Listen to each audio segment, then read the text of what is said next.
এরা নদীর পানিতে নামছে গোসল করার জন্যে।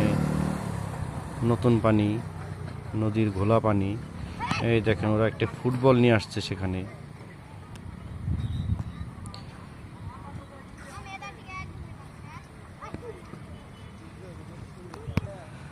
পাশেই খেয়াঘাট। এখানে অনেক দূর দূরান্ত থেকে এই ট্রলারগুলো আসে।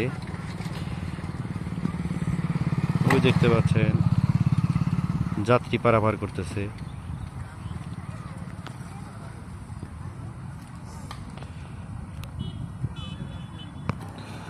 আসলে নদীর পাড়ের পরিবেশগুলো খুব চমৎকার, মনোমুগ্ধকর। আর এ ধরনের স্নান করা বা গোসল করার যে পরিবেশটা, সেটা কিন্তু অনেক চমৎকার।